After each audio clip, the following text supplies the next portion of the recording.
what's up, YouTube? Welcome back to the Flip Side for episode 25. Let's get it. Yes, sir.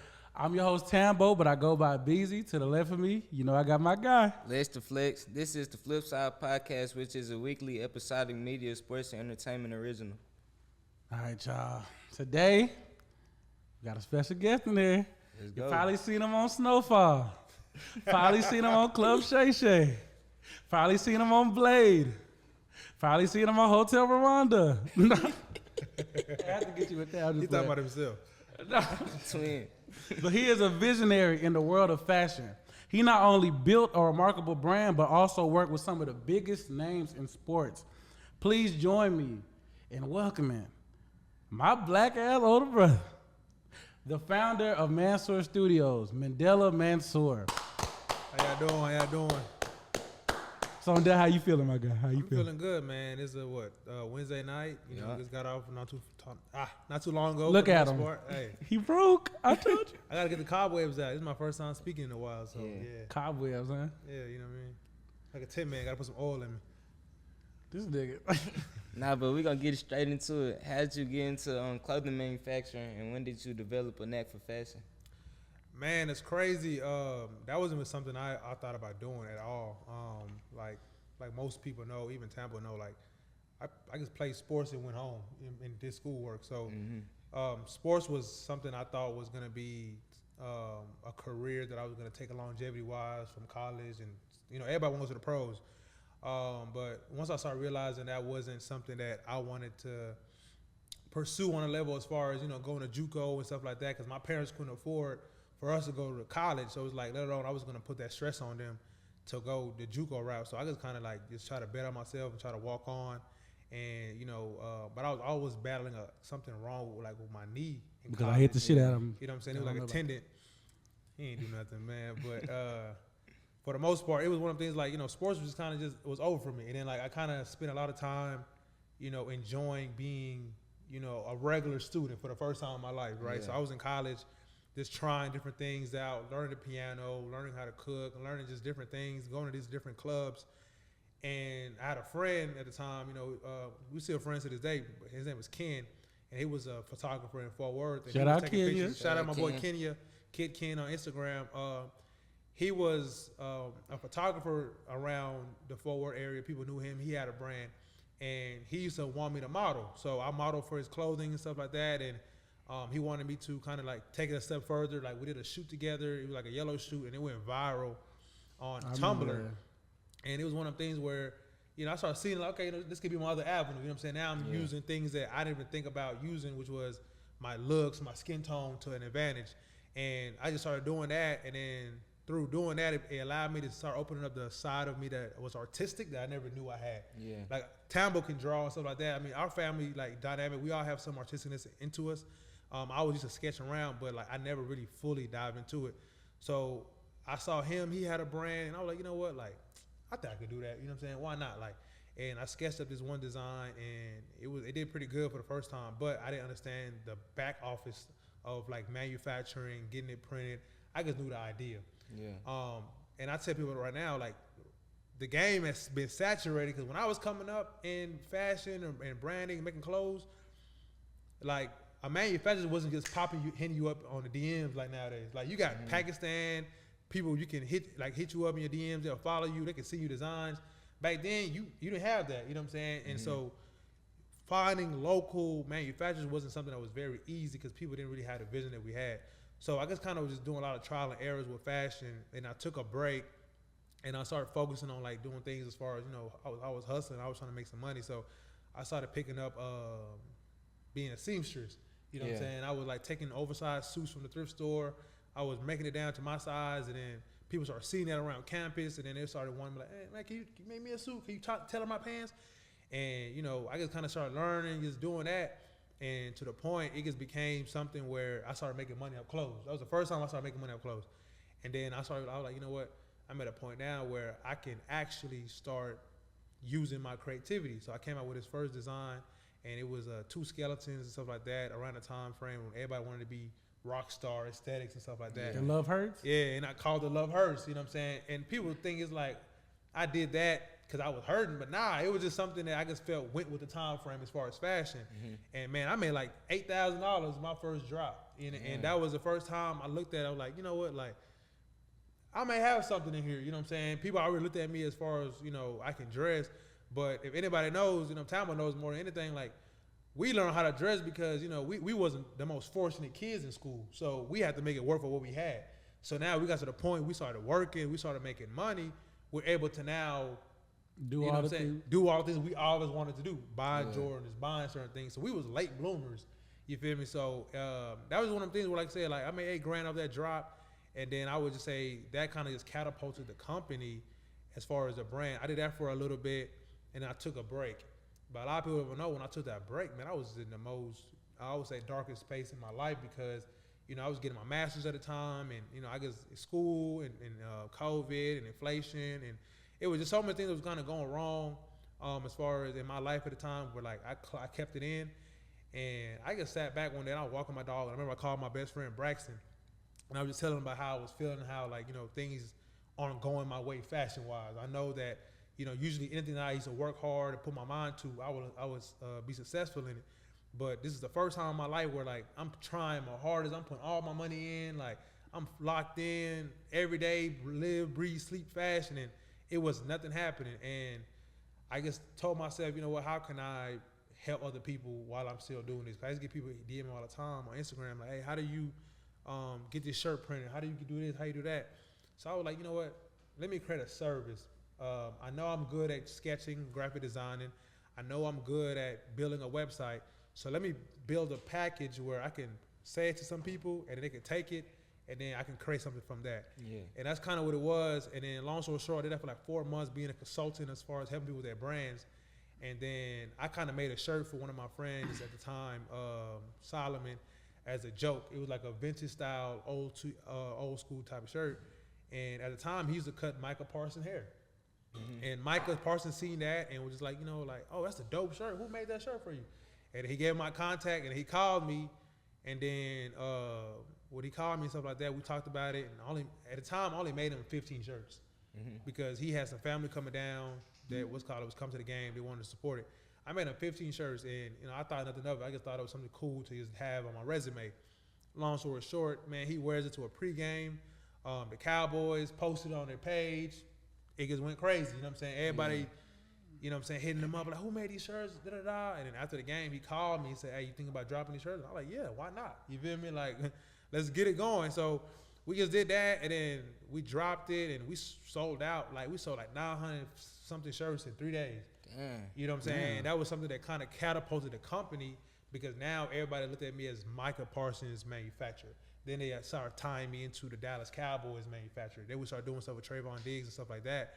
And then from there, they just took the business on. You know what I'm saying? Because as humans and as people, we don't really support nothing until it blow up. Because I was grinding all the time. You know what I'm saying? I was printing every day, but I only had 200 followers. But as soon as I started printing for Micah Parsons and Trayvon Diggs for the Cowboys, my page blew up in like a matter of a week, and I went from 200 followers to 1,600 followers. Now everybody started hitting me up, hey, print my shirts, do this. And that's kind of how I kind of went into the lane as far as manufacturing.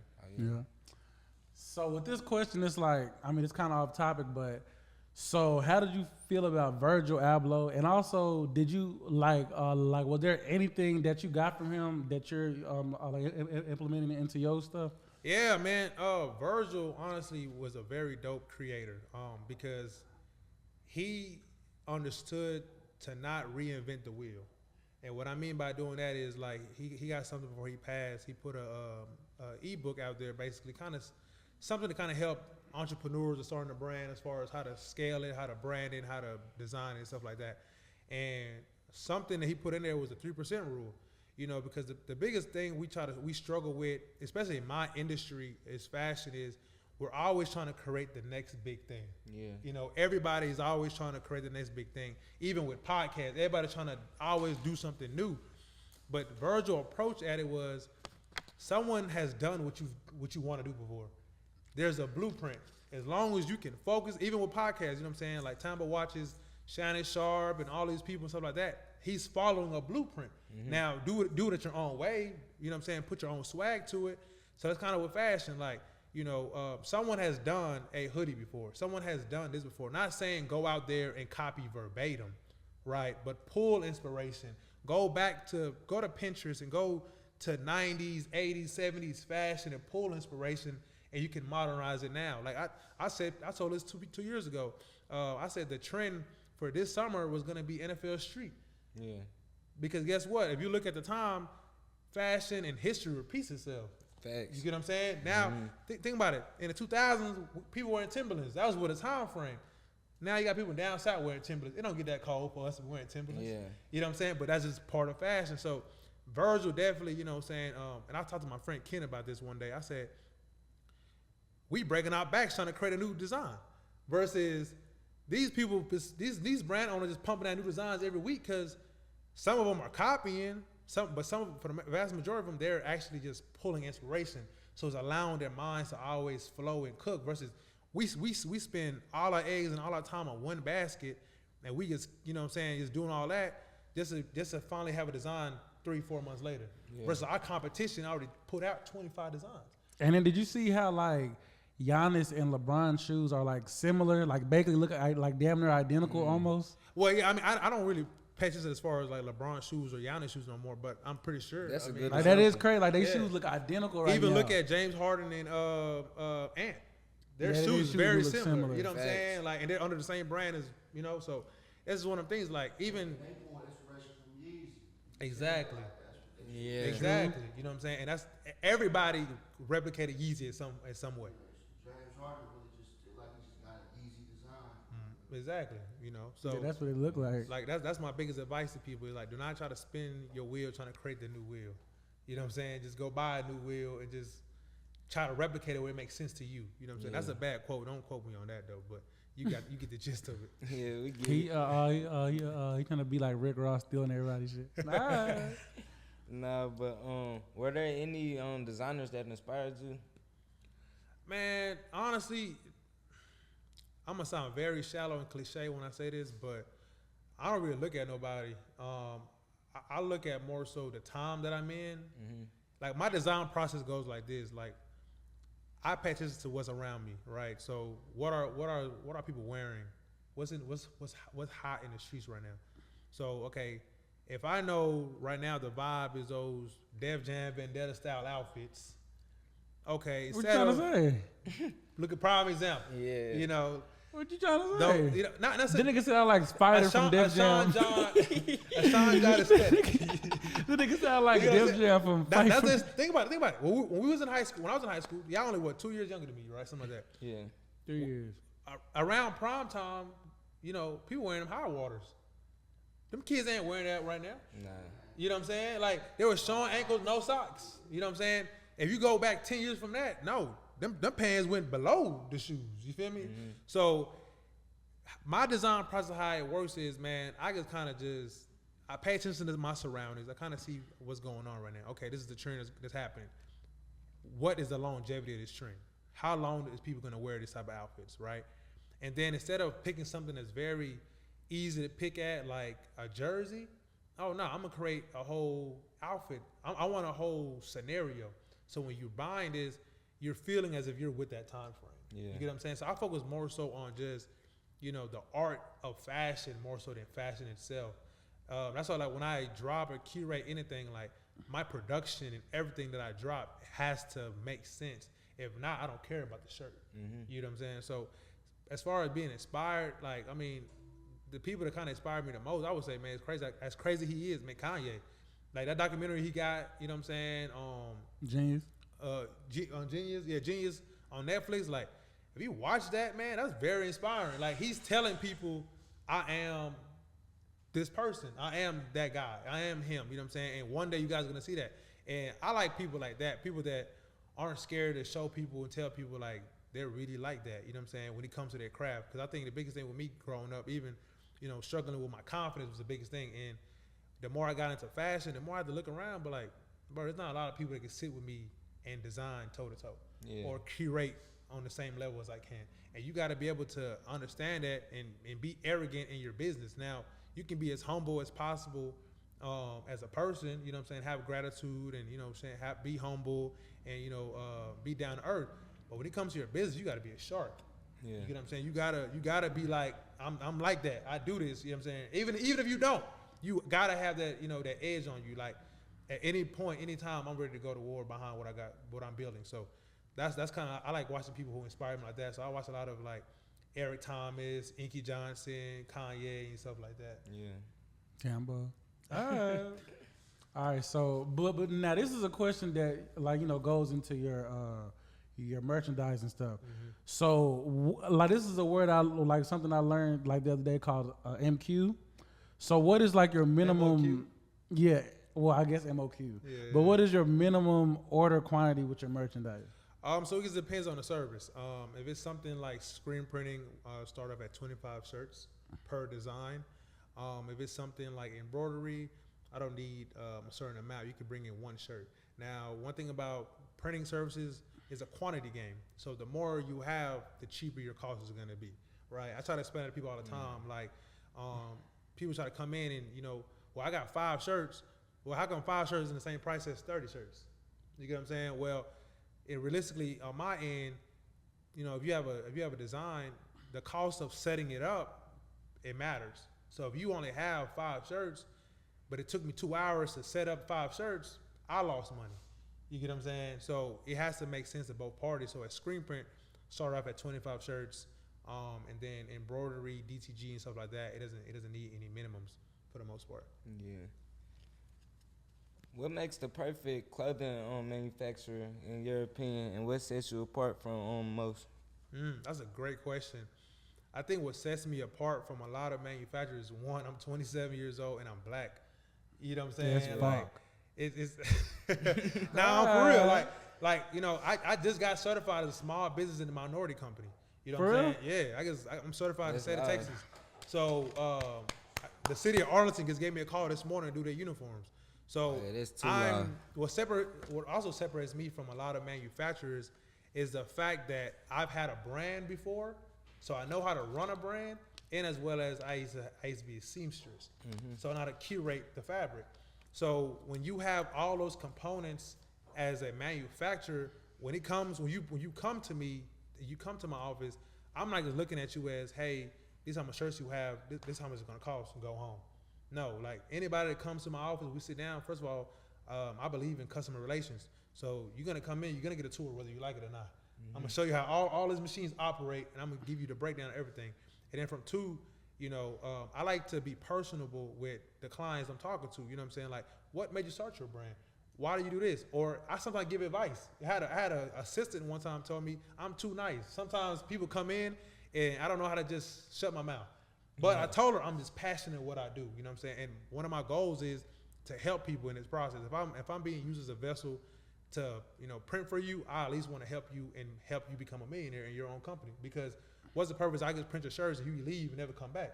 I want you to come back all the time. You know what I'm saying? Yeah, that's a great customer service. Exactly. So I pride myself in customer relations. So that's what sets me apart is I'm young, I'm hungry, I'm black owned, and on top of that, like, I have different lenses when it comes to a person's brand. I just don't look at it like, hey, just give me your money, I'm gonna print your shirt, come pick it up. No, you're gonna get a whole full-on experience. You know what I'm saying? Like, I have people to come in and drop off shirts, and next thing you know, they're looking up, they've been there for 2 hours. Because we just having conversation, you know, and anybody can attest to that that's been in my office. You know, that is like, I take time and pride in getting to know my customers one-on-one. You know, now there's some people out there that, you know, you don't want to get to know them on that level. But for the vast majority of the time, like, I pride myself in, you know, keeping customers. Like, that's how my business has been growing and scaling. It's not because I'm just doing anything crazy with marketing. It's word of mouth. Mandela has done my work. Well, you should work with him because this is why, you know. Yeah. So that's literally what it's been for me. Exactly. So do you offer samples at first, like, you know, before you place big orders, or? Yeah. So I definitely offer samples just because I know the biggest thing I struggled with when I started the company was, you know, people didn't want to do samples. Either you had bulk or you didn't have, you couldn't get yourself printed, right? So I do samples. If it's like a crazy, colorful design, whatever, I kind of direct the customer as far as a lane. It depends. If they want something like with thread, then we do a sample for embroidery. But if they want something that's, you know, a decent amount of colors on a shirt, but they know they want to do a large run of clothes, I don't do a sample on screen print, but I will do a sample on DTG. DTG and screen print are fairly similar. The only thing is screen print is more so acrylic and stuff like that, and actual ink, versus DTG is more so water-based ink. So it's going to look the same, but the only difference is screen print will look more vibrant than the DTG. But yeah, I do offer samples and stuff like that, and I also offer it with the shirt included. Yeah. Mm-hmm. What's all the customization options you offer? As far as what? As far as like just hoodies, t-shirts. Okay, yeah. So I mean, the motto, man, is anything with a logo. Oh, okay. So anything you can picture, that can be printed on, it can be done. Now, of course, there are certain parameters that we can't reach and stuff like that. But for the most part, that's why we have a different department now as far as cutting and sewing.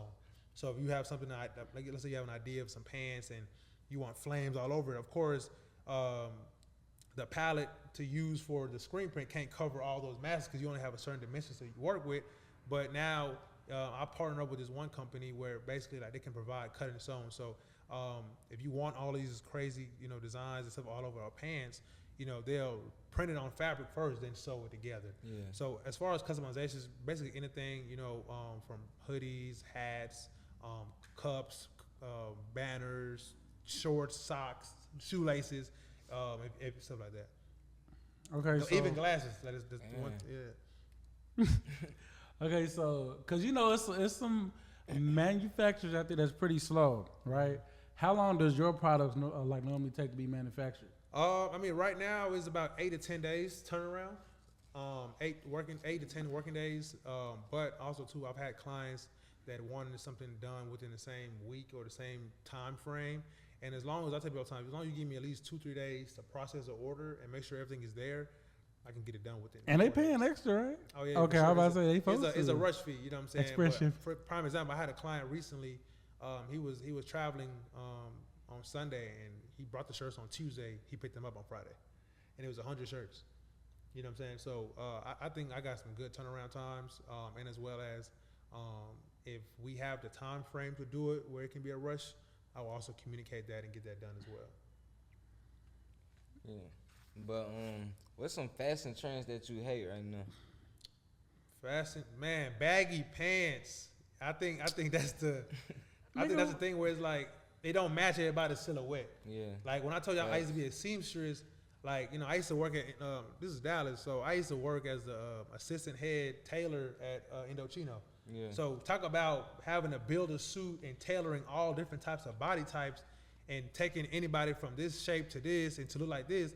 Like I pride myself in learning that. So I consumed for the first year and a half of my life, I was a seamstress. You know what I'm saying? So I used to look at what's the guy name, man? Not even Dapper Dan, bro. It was what's that guy name? It was a European guy. Had suits and it's not. I don't think it's Marc Jacobs, but it's one of these European fashion brands that he had a successful brand, and basically like he broke down what a man's suit is supposed to look like. Yeah. And it's supposed to be an upside down triangle. You gotta have broad shoulders, and your suit gotta be fitted to your body. Mm-hmm. You know what I'm saying? And you don't want to have too much tight pants. The jacket gotta cover your seat and stuff like that. So I spent time doing that because I wanted these, because my clients at this point was doctors, lawyers, stuff like that. So I took my job very seriously. So like, yeah, I'm leaving here, but I'm going home, going to YouTube, looking at videos and how to become a better seamstress and overall better stylist. So when I look at these trends nowadays, I don't look at it more so as clothes. I look at like, this don't fit your body. Yeah. This don't fit your aesthetic. A lot of people just do things because the trend, and they don't even know they doing themselves a disservice. Prime example, like it's like a haircut. Like some people got round faces, but they try to get a haircut that's only meant for someone with a square face, and they don't understand that psychology behind it. You know what I'm saying? Like you can really enhance your looks by certain things you do. Mm-hmm. You know what I'm saying? Whether like some clothes you wear, the way you wear your hat, the way you know what I'm saying, get your eyebrows done. Like there's certain things you can do to always enhance yourself. So I look at people with these big old clothes, and I'm like, bro, like I hate that. I'm sitting right here. Like I mean, yeah. I mean, I'm just the question is what I hate. You know what I'm saying? Like, so it's just the overly baggy. Now, some people can pull it off really good because they know how to they know patterns and they know how to analyze certain things. But some people they just put on big clothes and they like 5 foot. Following the trend. Okay, well, Just that's follow not me. trends. You know what I'm saying? Like, But I have to ask this one. Remember that time I had that vest? That bulletproof. oh, that's the worst trend. Yeah, it's terrible. That's probably the worst trend in American U.S. history. People walking around with bulletproof vests, and anyway, it was even real. And then I had this shit spray painted. And it's spray And painted, somebody too. put a Jordan logo on it. Oh shit. It was yellow. You got a With the picture of that? Ferraris, Huh? with the Oh God, I got a with picture. with the Ferraris on. And that shit's still on my page That's right now. look. That is the worst trend that's ever touched American soil. Fuck with that one. I know, but they was biting for a little bit. Man, you should. Yeah, Man, you they're should. fighting a Man, little that thing ain't stopping no bullet. They out there with 50 Cent. Nah, for real. That's when time was skinny. He was like 110 with a bulletproof vest. That vest bigger than him. And I used to wear the Look, vest that's so. Yeah. And I used to wear the vest so tight it was like on my stomach like this. I had to Almost strap passed my- out. What happened to your vest, He fool? still got it. I still, bro, it's somewhere in the garage. I don't You know gotta where pull it's that hoe at. back out. He still Hell got no, it. that shit probably don't fit no more. It's gonna be a damn Gonna be a tight combat that vest. It's gonna be a damn girdle on him. What fashion trends you think should make a comeback though? Man, it's crazy. I literally like the athleisure. The Like fuck those, is that? athleisure is like when you're at Lower suits and whatnot. it kind of it's athleisure is more so kind of like what you got on a little bit. I know. Athleisure is one of them things where it's like you look sporty but you're clean and comfortable. Yeah. You know Nah, what I'm look. saying? Like, so picture those back in the days, those 90s, 80s college jocks out swag. So am I wearing it? Because I think that's what I was trying to do in a way. That's more like some rocker wear stuff right there. Rocker That's wear kinda my like ass. 2000s. But just picture like those, like when you look at Boys in the Hood, like Letterman jacket, jeans, and shirt. I like that type Okay. of. I like stuff like that. That like I think that's my swag nowadays. That preppy streetwear. You know what I'm saying? I wear like I got slacks on with a grab a t-shirt and some J's. Nigga just like You know what I'm LeBron. saying? I like stuff like that. I like preppy swag. I like athleisure. The person that does a good job with athleisure to me is what you call my guy? It was Essentials. funny. He got an You said- outfit you like said who? that. Essentials for oh, Jay yeah, Lorenzo. yeah. Jay Lorenzo does a great job at athleisure. You know what I'm saying? That's the owner Oh, of Essentials. oh, you know the guy? That's what's up. Yeah, Yeah, you tapped in? yeah, man, a little bit. Yeah, he's a DJ. All right. No, that's it. Yeah. Yeah, he's a DJ. He used to DJ. That's how he started. He's DJ. His wife was Kanye West stylist. Damn. Ended putting him on.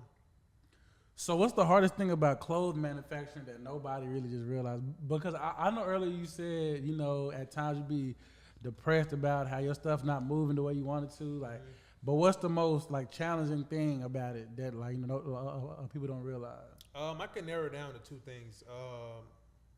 Size chart.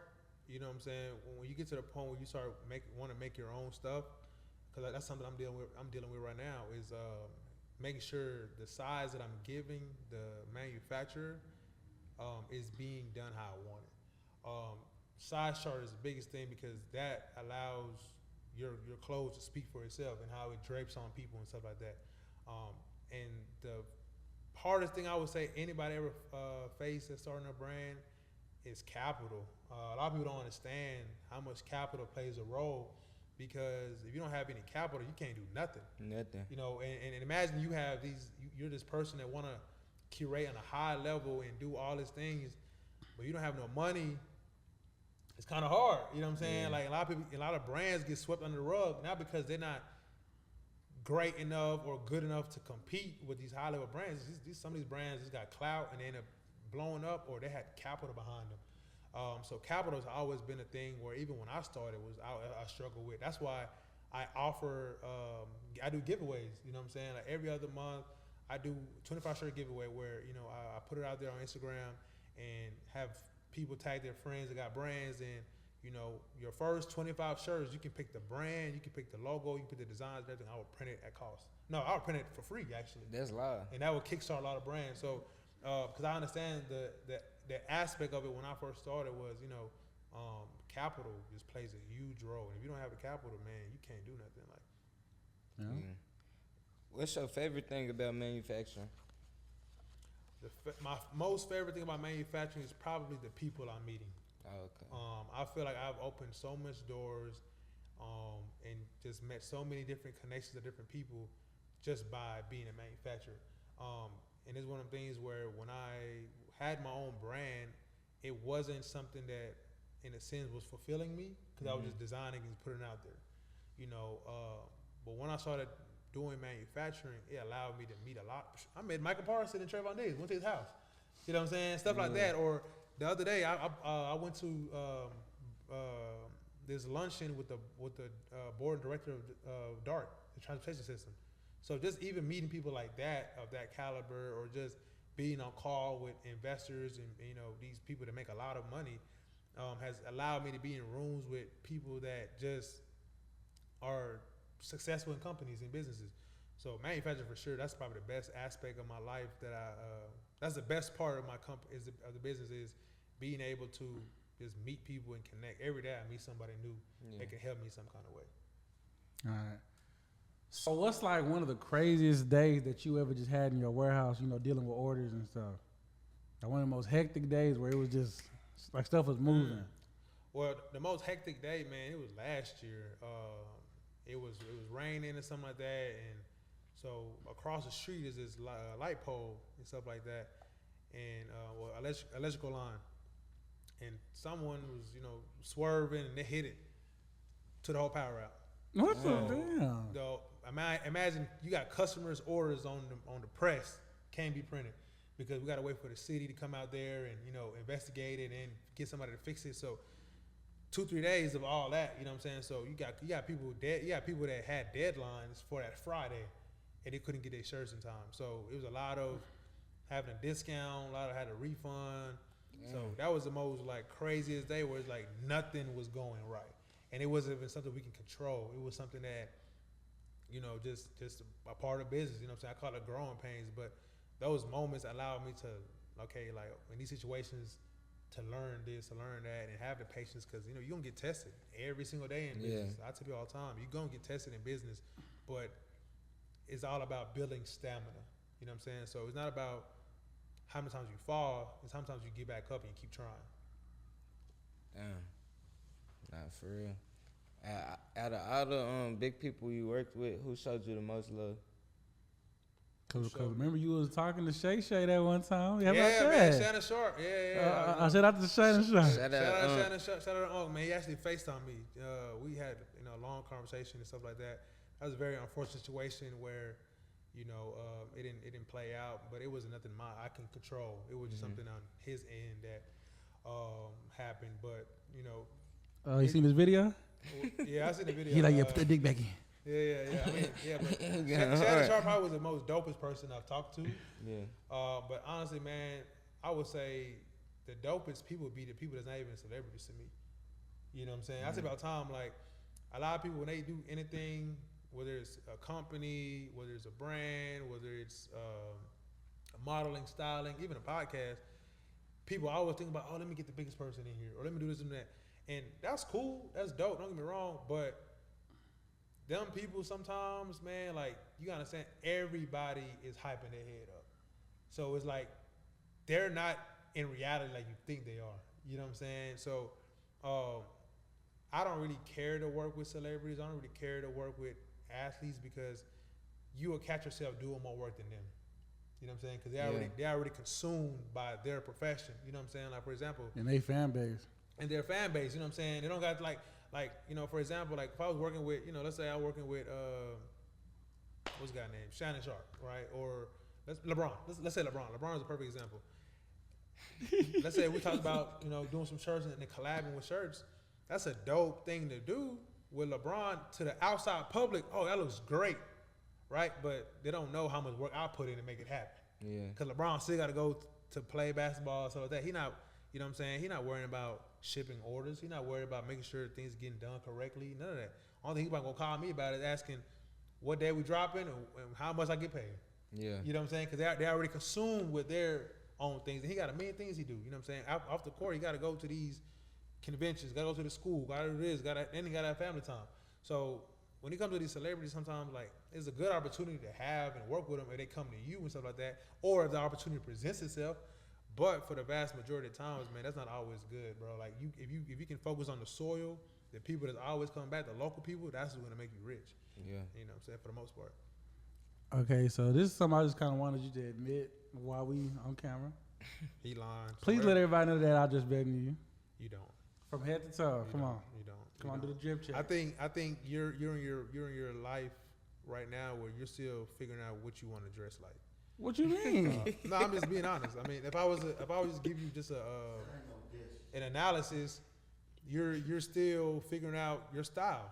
One day you dress like you from Compton, and one day you dress like you from Fort Worth. No, nigga, You know what I'm saying? So it's no. just like- You've never seen me dress like. Okay, let's break it down here. Okay, boom. Yeah, The way I dress is this. It's like I take a lot of my inspiration from dressing, mostly from California and New York style. And the thing is, it's like I actually, when I shop, the last time you probably seen me on some Texas shit was probably like Last week. I mean, last week. What do you consider Texas shit though? I don't really have an example about Like, that, but give it's me an just outfit like, that you wore that's like that's some Texas.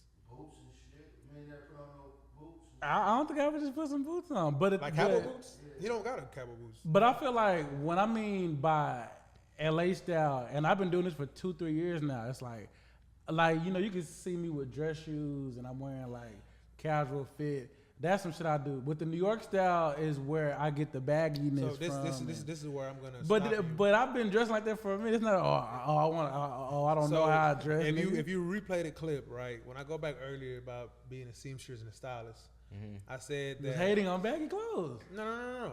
I said that when you really know how to start dressing, you start learning what fits for you. That's what I said earlier. So when we talk about this conversation now, I think it fits for me. he's pulling. You think I know it fits for me. How about you that? don't know for sure. Nigga, I'm looking You know at what I'm myself in the saying? mirror. Like I told you earlier, I like athleisure and preppy streetwear. Yeah. It matches my silhouette. Like I can be comfortable in it, and on top of that, like I don't have to do a lot. Yeah. It compliments me. You know what I'm saying? I'm going off what Twisted Black said last podcast when he told him he going off more confidence than just sauce. Yeah. He don't give a fuck. He'll put that shit on. Like, Yeah. It's just so that is a good thing. See, I don't. Yeah, It's a good thing, but also too, like you can also having a lot of confidence is cool, but also can create ego. Yeah. You get what I'm saying? Because you think nobody can tell you nothing. You know what I'm saying? So you can have the confidence, but it creates. The nigga that does it too. You do it too. I mean, but I also there's no debate about who dressed better than me and you though. I know it's not. I know it's not. It's clear cut. There's No no debate. debate at all. Yeah, cause it's clear cut. No debate. Yeah. No debate. Look at this. Put this nigga in the headlock. There's no debate. Like I mean, what? Yeah, nigga. What Metallic is those? fives. What Come is on those? now. Nigga, these are blazer off white. Virgil ain't make those. Virgil did make them, nigga. Virgil ain't make those. Virgil been gone when them came out. Nah, he was still here. No, he was he, not. he was around. He ain't had nothing in the tuck. He ain't touched them. Virgil ain't touched them. He ain't even had no say with that. Bro, that blazer, bro. Have you ever seen anybody in blazers? And how long you seen a nigga with blazers? I guess think when it comes to dressing, it's not really about like comparing, right? I think it's more so nowadays like what works for you, Yeah. right? I think a lot of people nowadays they just don't understand that you can be clean in your own way. Like I got a partner, all he wears is suits, but at the same time is the way he wears his suits is like to me he's a great dressing person. You know what I'm saying? So it's not you don't. But You can say he I bad? think Whoa. Whoa. what I think with dressing is what makes me way, even when he trying to compare and compete, I'm way more versatile than Tambo. I know you not. Trust me, you I not. can put a suit on. I can put a can- suit on. I just don't do You can it. put it on, but not well. There's a difference. Nigga, what you mean He not? not, he not gonna rock it. You Do know I how gotta to show rock. you the picture of my last suit? What the white on white with the turtleneck? Ooh, no, I ain't talking about that. I ain't What talking last about that. suit you wore? I'm talking about at Olivia's funeral. R.P. Olivia. I remember I had this white fitted suit. Like I said, white on white with a turtleneck. But look, I wasn't wearing a turtleneck. I was wearing a tank top. But Even worse. look, if you see how it look, Miami Vice. Like what kind of What's wrong with me dressing in a like- tank top with dingy. Let me see my that. tank top wasn't no. In a tank with dingy. I put it on the clip. Yeah. Don't put that But on nigga, there. hey, my tank top wasn't dingy, In a hating ass tank with dingy nigga. with a hole in it. How was it dingy with a hole in it? No, he couldn't. It wasn't no. Think about it. Play this. He had a tank top on and he had that jacket on with no chest. Like that don't even, like, in a sense, that don't even, that you should have done that. Like, What you mean no chest? That one time, but you don't have no chest. Nigga, the tank top was like up here, so you can't see the whole But chest. you get what I'm saying though? Like if you have a Who you chest on, think if you you have is? if you have like a tank top and you look fit in it, it looks dope. But if you ain't got no definition, nothing, it's like you just, When you see how the picture, you got a tank. You see what I'm You know talking what I'm saying? about? So he got a tank on with his big old jacket on. It's like This nigga think I'm it's Gucci not, man or like, something. like it's What the clean, fuck? but you didn't pull it off like you thought you did. Yeah. You get what I'm saying? Why Like, you don't even hating on that? I'm just saying, I don't want to tell you the Cause truth. nobody else. The truth, nigga, that's bullshit. I look good in that suit. I thought I looked good in that suit. You got some compliments that day for I me? did. I for sure did. You let Ricky Smiley sit up here and tell you stole Friday after Oh, boy. next. You is Rick Smiley.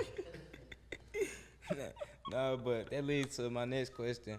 What's your definition of putting that shit on? Tambo. Man, Say it, nigga. It's not even that, bro. I think it's more.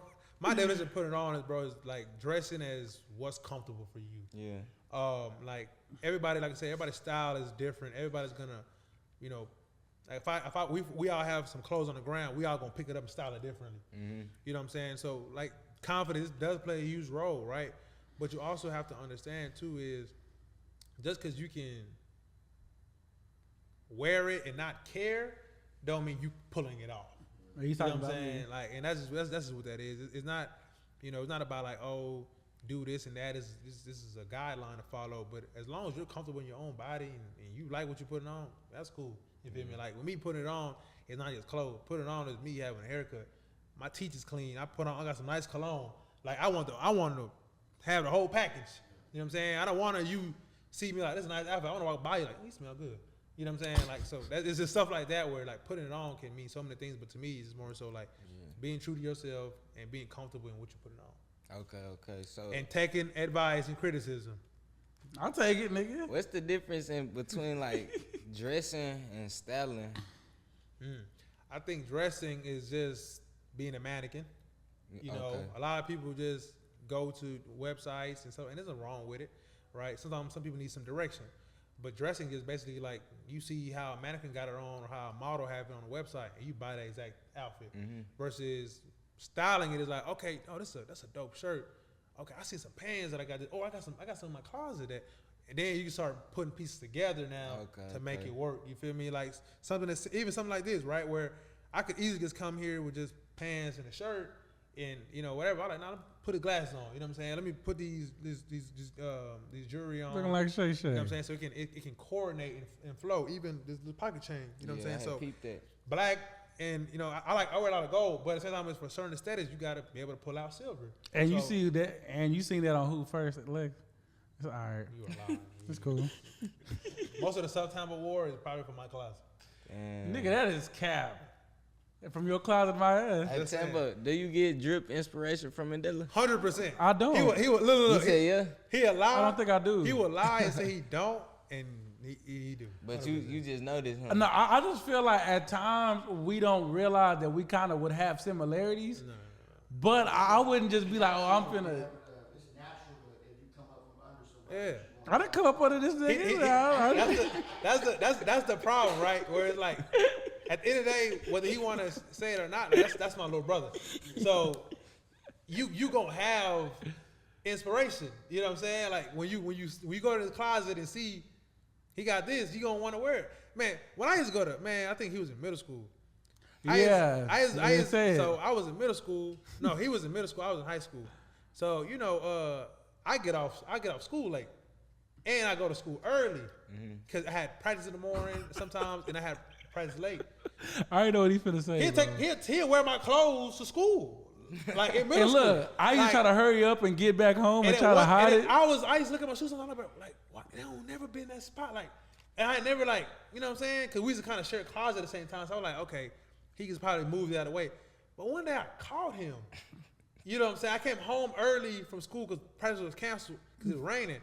And here he coming in with my shirt and my shoes on. Damn. You know what I'm saying? So whether he want to say it or not, bro, like he get his inspiration. I wouldn't say I got it from you. I just thought it look good on me, nigga. I ain't say I got it from you. And then I shop better than him. How you shop better than Because me? when I shop better than him, it's like I buy clothes to make multiple outfits out of. Yeah. He just buy clothes to make one. How you outfit. think I don't? You think I don't think I don't? Hold do on, that? hold on.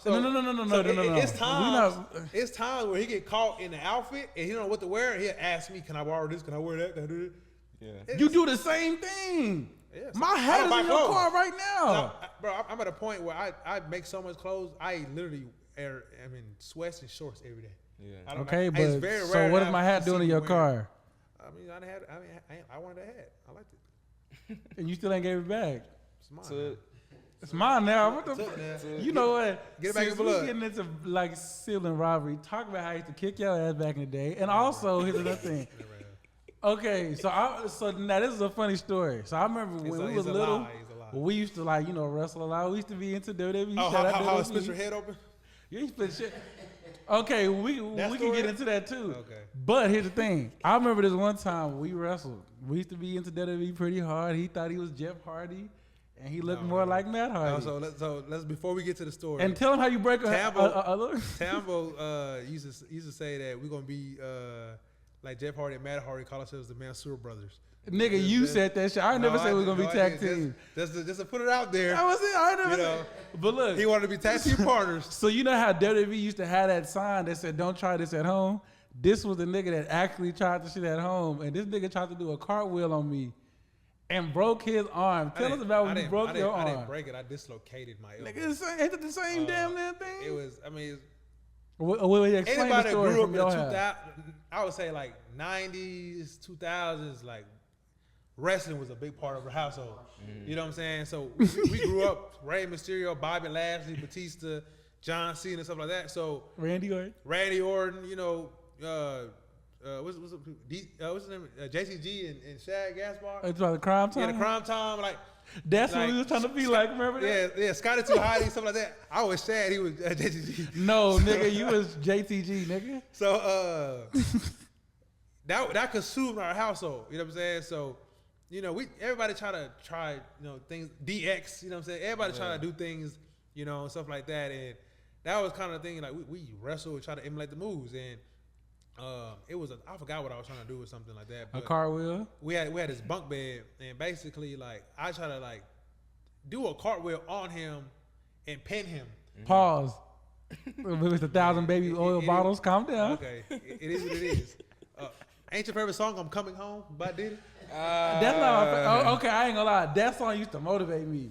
I don't know why. Motivated to do what? What you mean motivate me doing what? You was motivated by Diddy? Diddy. Come on, fool. It was I'm coming home. Yeah, coming home. I'm back where I belong. But he's to listen to that every day. That makes sense why he love Nah, Diddy so Exactly. much. That's why it makes sense. That's his And favorite I don't- rapper. I don't like that Diddy is nigga. his favorite rapper for real. He But do he like ain't my bring favorite Diddy. So long story short, like Sean John. I tried to do this cartwheel, man, and man, I don't know. I had hit the bed in some kind of way, and I fell, but I fell wrong, and my elbow went like this. So my arm was like this, and at the time, my dad used to work across the street at the neighborhood Walmart. So my mom called him and told him what happened. My dad walked literally across the street and tried to like he got this tiger bomb from the pharmacy. He was trying to And fix tried to his pop shit. my arm back in place, bro. He was crying like, And oh, bro, I was like, laughing bro, like, like 9, 10 years old. He trying to pop my arm back in place, and I'm like, bro, I had like a bone popping out. Like, you're Like, not no, a doctor, bro. Like, move. So, yeah, he trying to pop it back in place. and he heavy-handed. He was gonna break bro, his my shit. dad, my dad was like huge, bro. So like, he trying to pop my arm back in place. So long story short, we go to JPS hospital, and they put me in a cast. So like, naturally, my arm can get my elbow can get back together. But yeah, it's okay to my elbow. But that's not even the funny thing. The funny thing is what's called it. When you busted my head. You know what that shit? I forgot what move I did on Tambo, but we, like I said, same bunk bed, right? And it had a little edge part of it. It was kind of sharp. We was at the bottom, and I forgot what we was doing, man. And I think I pushed him, but he, Tambo was clumsy. He's not very athletic. Bro, I'm not no damn clumsy. So he fell, and instead of falling and trying to catch himself, he fall and hit his head, and then bing, like he just, Bro, when I tell you my like, his head back was of his head, rushing like, blood. His back of his head like split open, and like he had Like- almost like a half-inch like gash, and it's like his head was just open in the back. and like they had to take him to get stitches. I still got that scar. I don't know if you can see it. I still got the scar. Yeah, Like, y'all you look can't really back. see it as you much. can't really see it. Yeah, But I remember, I'll never forget. I had on this yellow jersey. This nigga ruined my jersey with all my blood. that jersey was covered in It blood. looked like we had a cage match. Yeah, that was the last time I think we stopped wrestling. Cause I dislocated my elbow. Then after my elbow got right, we did that. Like, yeah, And he got his ass beat for making me bleed. Got my ass beat. I I was gonna bleeding ask that. hard, like, bro. Did any of y'all get a whooping the day you hurt your elbow? Well, I didn't get a whooping for that because I mean my arm is broke, so you got to be very devious to beat your kid with a dislocated elbow. So now we ain't get no whooping for that, but I mean they were very upset and mad because our parents are immigrants, so like they ain't really got extra money to be spending on no hospital bills, so. It's just stuff like that. We were kids though, just doing kid things, but we didn't get beat for that. But, Blame John Cena. yeah, we didn't get beat for that. But there's other times we did get beat though. But for that moment, nah. I remember that one time, me and you was like in a room, we was arguing, and then Dad came in and was like, "Stop arguing." Then we wound up fighting, and then I know you remember when Dad came in and popped you in your face. He socked your ass. Remember that shit? Yeah, I mean the thing is, I'm the oldest, so it's like. He's sprayed off on us. My dad had an expectation of me, like especially anybody know him, like he low key a hothead, like you can't really tell him nothing. You can. So it's like he's hard headed too. So it's like you can tell him the smaller thing. He goes, oh. Nigga, you do this shit. So right now. So I was just telling Deuce this on the last pod that you do this. You always try to say I'm the hothead, I'm this, and it be you. Like, we talking the way it's crazy with Deuce is me and him communicate the exact same way. Like, granted, outside looking in, people look at our relationship like it's not healthy, but that's how we communicate. It's all love. But he takes stuff too offensive to the point he can't you can't tell him and he's like, oh, it's like he just takes it there. So growing up, that was what it was. Like I used to like just hate just how he used to do too much. Nah, and it was a little bit of the big brother trying to do too much shit in there. I don't think I did enough. I think I know what the fuck you I can think he was just very sensitive. You know what I'm saying? Like he still is to this day, right? Because he gets so offensive with things. But that was a time, yeah. Like so. Okay, my dad, diss me on my podcast. Go ahead. Yeah, I mean, I'm just calling a spade a spade. It's just he didn't. You know what I'm saying? So it's one of the things where it's like my dad had a high expectation for me. So because we're like, how old are you? 23? Yeah. So yeah, we're like 2-3 years apart. You know what I'm saying? So like, my dad, I'm in high school. He looking at me like I'm in high school arguing with a middle schooler, but now I'm arguing with my brother. You know what I'm saying? So, so that's kind of what it was. So yeah, he came in there, he did spur me. You know what I'm saying? Some of that, but I went from being mad to laughing my ass he off. was running though. He didn't say that. What running from who? Nigga, how many times you ran from me? Go ahead and say that. When Dad came in the room, he ain't talk about how he went to the closet. About the fashion, what you think about the crop? Oh yeah. I don't fuck with it. It depends, bro. It's not really. I have a shirt that's crop, but it ain't crop where you see my belly button. You know what I'm saying? It's crop where like you gonna get a sneak peek of my belt. You know what I'm saying? Like I got this one BB belt that is like with this outfit in particular, like it gave a sneak peek of it. You know what I'm saying? Now if I lift my arm, you're gonna see a little bit of it, but it ain't going to my belly button. Yeah. I think if you're not just standing up to your belly button, that's different.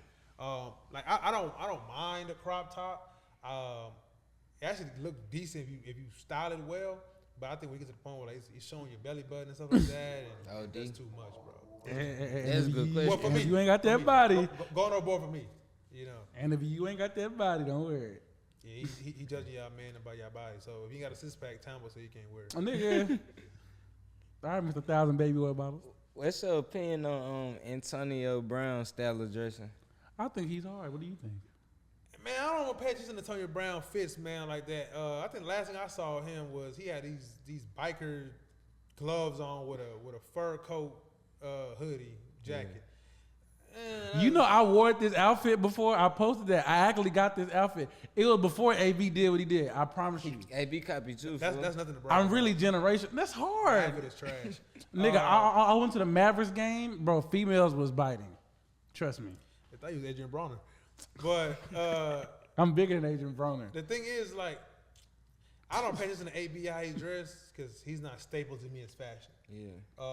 And it's just like to me he's just entertaining. You know what I'm saying? He's just funny to just read his Twitter and stuff like that. He's just funny. I don't look at him as like, oh, he puts that on. You know what I'm saying? Like if I look at people as far as fashion or just even if I want to get inspiration, it'd be people like Shy Alexander or it'd be someone like nigga. It'd be like Tyrod Taylor or stuff like that. Like people of that, even Stephon Diggs nowadays. You know what I'm saying? Like he's at one point it was Odell Beckham. He was the fashion guy in the league. Now it's other people emerging in themselves, and now Stephon Diggs, I would say, has made himself that staple piece into football and fashion, high end fashion. So how do you feel about Russell Westbrook fashion? Westbrook cool. Too. You know what I'm saying? I like his brand. Honor to Give is tough. You know, Honor to Give is very tough. I like Russell Westbrook. I think he stayed true to himself. Like you can see that with his clothing. His clothing is something he literally wears. You know what I'm saying? Like even what he wears complements his physique, his height, and everything, his build. So I like Russell Westbrook, his style of dress. Now, do I like every outfit? No, but can I say he can dress and he has a good clothing brand? 1,000%. What's his name? With the dog, the NBA dude. With the dog logo? What's the name of that shit? Dang, I think I know who you're talking about. What is it? He played He's basketball. on this podcast with Gilbert Arenas. You talking about Brandon Jennings? Tough crowd. You fuck with tough crowd. Oh, BG got a clothing brand? Yeah. Oh, I ain't know that. And you said BG, nigga. It's Brandon Jennings. BJ. Brittany Griner. Brittany Griner. Nah, I ain't even see his brand. I might check it out. I might do some homework. It's crazy. I tell you about Tom, man. Like, I'm probably the most. How can I put it? Like, I tell you about Tom. Like, I'm not the type of fashion person you think. I'm not a prototypical fashion person. Like, I've been blessed and been having the capability to be able to do fashion at a high level. And seeing somebody like but me. I don't spend day-to-day time looking at brands or just what's really out there. You know what I'm saying? Unless it's so much brands that people tell me about, and I've never heard of it because it's like I don't consume my lifestyle with fashion. You know what I'm saying? I would say like I'm more of a Renaissance man. You know, I do more than just fashion. I go hike. I'm in the gym. I like sports. I like cooking. I like working with my hands. There's so much things I do. Just fashion is the biggest thing in my life that's amplified right now. You know, I think everybody sees me in that lane, but for the most part, it's like to me, I'm beyond and bigger than just fashion. So when I say that, it's like I don't really spend a lot. So yeah, I ain't like for example, I didn't know Brandon Jennings had a clothing brand. You know what I'm saying? That's something I might check out and see. But for the most part, like yeah, that's what I would say about that. All right, so before I ask, well, like, we started on our start bench cut, right? So when you first started, like running those marathons and stuff like that, well, if they're considered that, like, what inspired you to start doing that? Man, it's funny how that even started. I was 228 at the top of the year. And it was one of them things where I started looking at my health seriously. I was like, what am I 228 for? Like, it was for what? There's no reason for me being this big because to some people, like, oh, you swole. Yeah, I was swole and strong. But what's the point of being swole and strong if I had a terrible diet? So I just started prioritizing health, and I just started going to the gym more frequently, more often. And before I started working out, I used to run a mile. And in my mind, like when I was in the best shape of my life was when I was running track. So I was like, okay, if I want to get down to having an 8-pack and being lean and stuff like that, I got to start running. So I used to go to the gym and I used to run a mile before every workout. And then it started becoming a mile was getting too easy. And then started doing, okay, let's do a mile and a half. Mile and a half, it started becoming too easy. Then at this point, I'm getting in shape, my lungs getting up. So as these miles getting easier, I'm losing weight. I went from 228 to 220. Then I was like, you know what? 220 is still cool, but I want to see it be more lean. We went from 220 to 215. When I got to 215, bro, weight just started dropping off me. I went 215, 210. But I was dropping weight because I prioritized a lot of running. So I used to, at this point now, when I got to 210, I started running at least about 2 miles a day. And then I had a friend of mine, you know what I'm saying?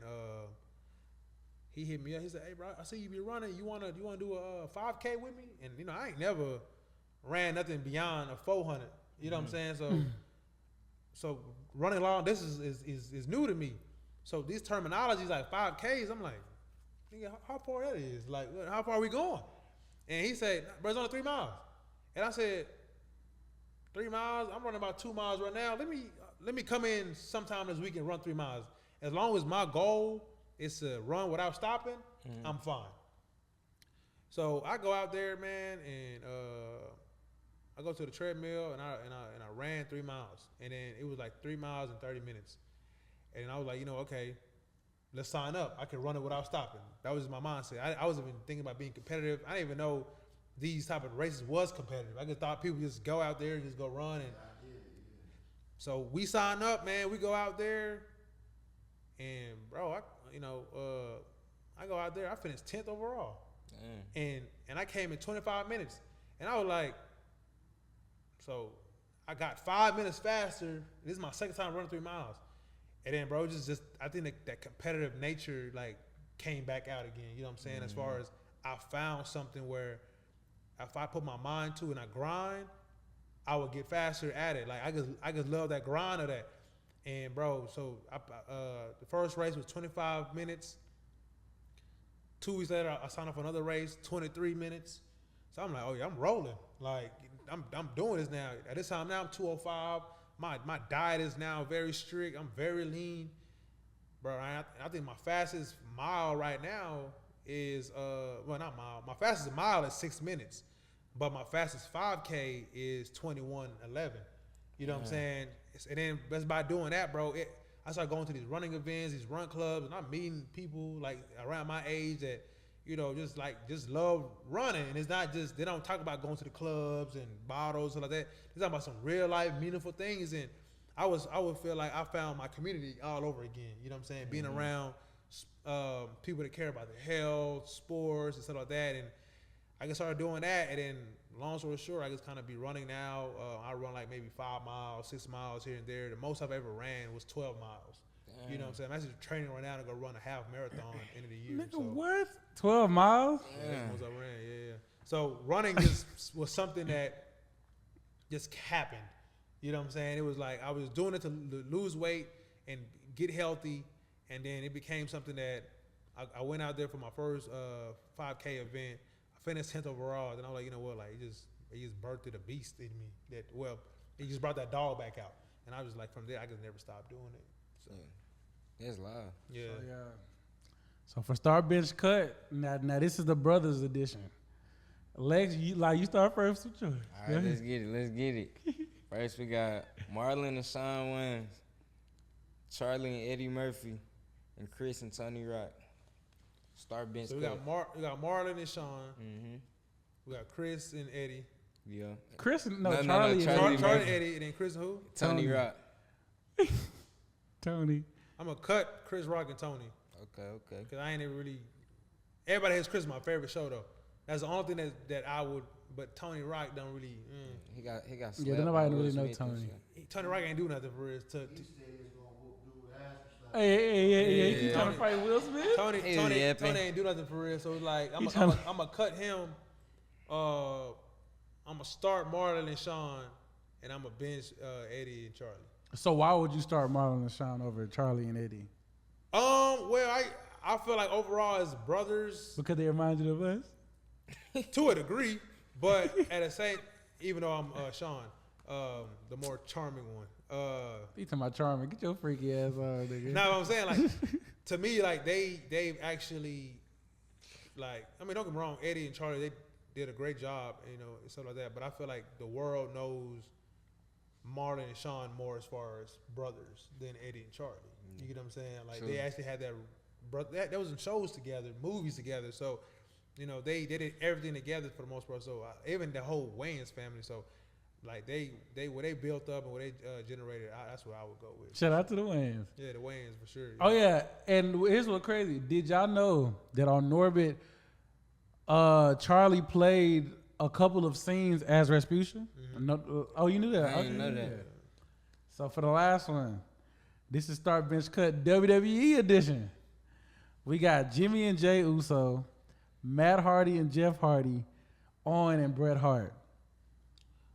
Ooh, that's good. That's good. Jeff Hardy and Matt Hardy starting. I like their dynamic. They're legendary tag team partners. Jimmy and Jay Uso. Just think about. And if you say they cut, I'm gonna give you a reason why they not cut. Well, you gotta understand, like they came more so around like the time I stopped watching wrestling. Yeah. So I can't really tell you too much about that dynamic. So I'm gonna have to go with Bret. Owen Hart. And Owen Hart dynamic. I'm a bench Bret and Owen Hart just because they legendaries, Hall of Famer, and also R.I.P. my boy Bret. No, Bret ain't died. It's Owen. Owen Hart died. Oh, it was Owen? I thought it was Bret. No, Bret's still alive. That nigga was just on Monday Night Raw last week. You know what I mean. R.I.P. Owen, but I was fucked up how he died though. You know he's that? one that fell from the thing, right? Like he tried to come to the ring on the zip line. Yeah, he fell. fell. So I'm a bench them just the respect of that. And I'm gonna cut Jay and Jimmy Uso. Yeah, you hold my boys, man. I mean, I don't watch wrestling like that anymore. I don't know what them boys doing. But I'm not gonna lie. But the way he died was crazy. Yeah, I remember watching that You wasn't alive when that happened. on YouTube. You know what I mean? All right, y'all. But so, and also to close out though, is there any advice that you can give me and Lex? Because we trying to start, making merch pretty soon and really get serious with it. Because like we had our little FLIPSIDE shirts that we made at the mall. Shout out my boy at the mall. Nah, I don't like bro. I forgot what his name is. I don't like bro. You don't like bro? Nah. You want advice as far as fashion or advice in general? Just with merch you can give us wise, both. like, Yeah. Well, I can start out with the merch. and we still gonna try to come to you anyway, but just advice. I would think. As far as the merch advice, I would say before you put something to the world, take your time on it, because that's your baby.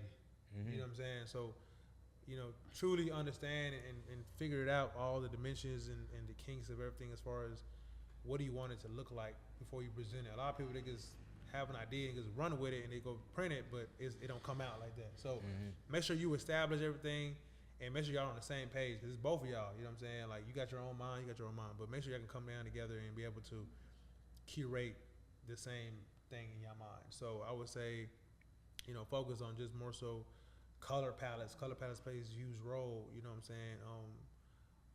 And just stuff like that. Make sure you guys are on the same page as far as the merch. Reach out. You know what I'm saying, for any questions and any ways I can help, pricing wise, whatever. Yeah, it better be good prices, nigga. I mean, the problem with you is you're hard-headed. You don't reach out. Nigga, you don't tell me shit. When I first told you about what you tell me. Is this is the difference right here. Yeah. I'm gonna put this on the call. Here this go. He expect, because he has a podcast, I'm supposed to jump up, but I'll make your shirts. Yeah. I never said that. Nah, I don't expect that. It. I don't. And he'll bring up things like, well, you make shirts for Deuce. Yeah, Deuce also calls me with an order. Not saying that, yeah, we disinduced too. Not saying you got to call me with, like, them shirts Deuce and them had on, and Deuce Madre, I made those shirts, right? He said he did. Yeah, I know. But the thing is like, I'm not saying you got to call me with an order, but he also understands I'm a professional and a business owner at the end of the day. Just, let's take away friendship and family from this. If you want to get shirts made, first start off, hey, I want some shirts made. Mm-hmm. Let's talk. But don't expect, just because you got a brand or whatever, I'm supposed to, I'm going to do your shirts. Nah, like, of course, that's a given. I don't got to say that. But at the same time is, also understand is, the same way you want me to respect your company, you got to respect mine. Because when you come to this door, you want to talk to Mandela, we ain't talking about friendship.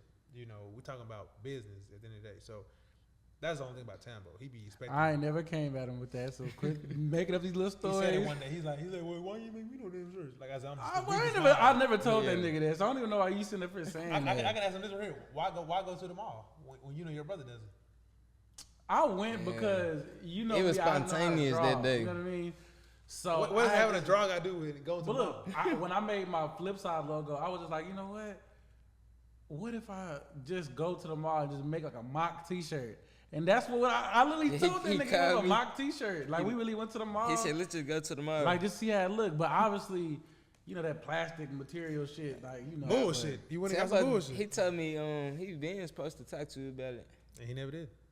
No, it's not. It's not even about that. It's just because I was focusing on this more, and it wasn't that because merch. I'm gonna You get see into what I that. got on. This is my stuff. Technically, my stuff. High my quality, name on there. That's high hard. quality. Screen printed in house. And my name on I there. curated it, created the logo and everything, and I got my own personal tags. I'm gonna fuck with you on the. I'm gonna get your information. For sure. I got my cards in the car if you need it. You can go all the way out there and get it and come back I can give it to you. before we close out. Oh, I mean, you got it's on the gram, whatever. Yeah. Oh, but it's and let me finish with the advice in general. I would just say, as far as the advice is, trust your instincts. When you starting a company, you starting a business, a lot of people, whether it's family and friends, they're not going to understand your vision. You can't expect them to. Allow people to have grace. Even your parents. Our parents may not understand why we doing certain things, and they try to lead us in a different direction. But you got to give them grace in that moment because they're trying to tell you what's best for them because that's all they know, right? They ain't see nobody in their lifetime blowing up a podcast, sports, or whatever. So when they see people like LeBron or whatever, that's like a 1% in the population. So give yourself grace and as well as trust your instincts and understand, for wherever you're working on, forever to take off, you have to trust in the process, trust in the vision. For me to sit right here right now and being able to be comfortable talking about my company and brand, it's just something that, and I stayed down. I'm in May, I'll be 3 years. You know what I'm saying? So it's just a blessing to be going that far. But at the same time it's been plenty of times, even my mama, she told me one time is you graduate college just to print shirts. Yeah. You know what I'm saying? And that's the thing where, sometimes, parents say things not because they're trying to be hurtful, even though it does come out to be hurtful, and also too, when it comes to we starting a company and brand, we're kind of tender. You know what I'm saying? So if you're not giving us words of encouragement, we take it a little different. So for my mom to say something like that, it just struck me, and then I felt sad, but like I said, even through that, I didn't stop. I kept doing what I was doing, and that allowed me to be able to do the order with Michael Parsons. And that allowed me to be able to do order with the Bengals player. That allowed me to do stuff for Wimby's sport agency. That allowed me to be able to be in his rooms and do stuff for the city of Flower Mound, Allen, and stuff like that because I didn't quit. So trust your instincts, trust your gut. You know what I'm saying?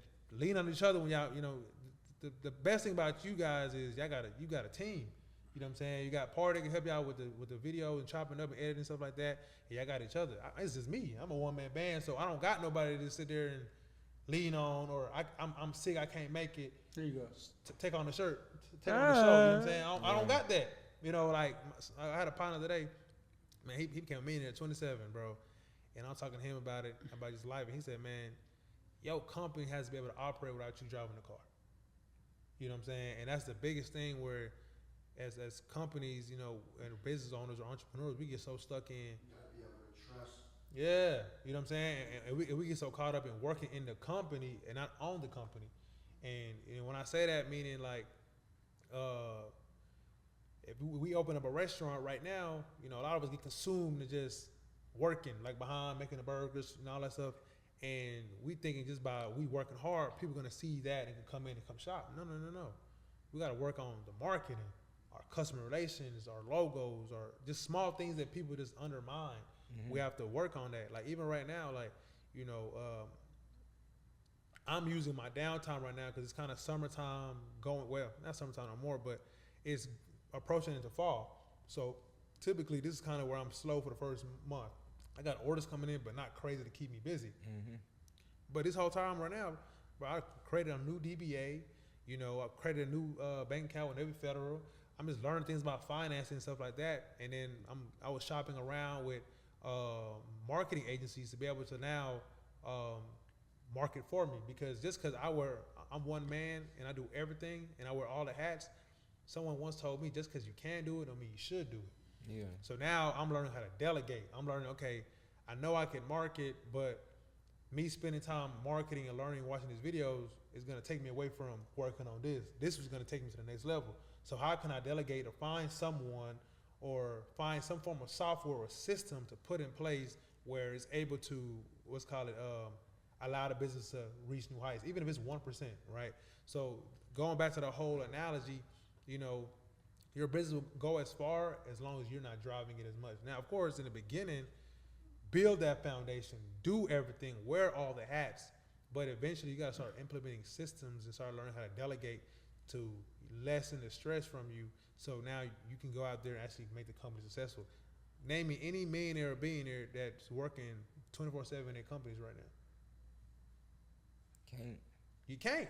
You making money and you got time to go do other things. You know what I'm saying? That's why these business owners they're able to go open up other companies because they did something for a couple of years. They built that foundation, and then now they put people in place where if they're gone, it can still run. Yeah. You get what I'm saying? That's how I look at it. Like Henry Ford, that's still kicking, still up and running. Henry Ford died years ago. Time ago. You know what I'm saying? But he's able to add a system in place to implement, and now it just, you know what I'm saying, it's being repeated. You know what I'm saying? So trusting yourselves, lean on each other when y'all need it, and be able to just, you know, understand at some point I have to learn how to delegate tasks. That's the only way I can be successful, and then continue to keep growing. And don't look at the numbers. I know doing videos and podcasts is easy to look at the analytics. It's easy to look at the shares, the views, and stuff like that. But I don't want to look at that. Look at, are you putting good quality content out there? Yeah. And is this content impactful? As long as you're doing that, as long as you're sticking to that moral code, you're gonna go far. It only takes one video to blow up and it change our whole lives. You know what I'm saying? I've seen it. So look at Drewski. You know, before Drewski is what Drewski is right now, he was posting every single day, every content. And he started getting a following, a fan base, and then slowly after years and years later, now he's, you know, considered one of the top Instagram comedians. So just keep going, really, and just take things one day at a time, and, you know, just focus on the bigger picture and put yourself on a 5-year to 10-year plan, and don't worry about the right now. If you worry about right now, that podcast or whatever you're working on ain't gonna last as long. Mm-hmm. Yeah. Appreciate that. But we just want to tell you, Mandel, we appreciate you for coming to the pod. As much as we get into it all the time, like, you know, it's still love there. I still love you. I hope. Not just playing. But you are an inspiration to me. Yes, I'm saying it on camera. Yeah. And also with just the way how you chose to just follow your heart. And then you didn't, like, you know, just choose to do what mom and dad told you to do. Like, you still wanted to follow your heart. You still did it, but you still wanted to follow your heart. Mm-hmm. That's very inspirational to me at the same time. And I just want to appreciate you for that and tell you thank you, my brother. Hey, man, yeah, I try. All right, on the count of 3, we're going to close it out. We'll catch you on the flip side. 1, 2, 3. Catch you on the flip side.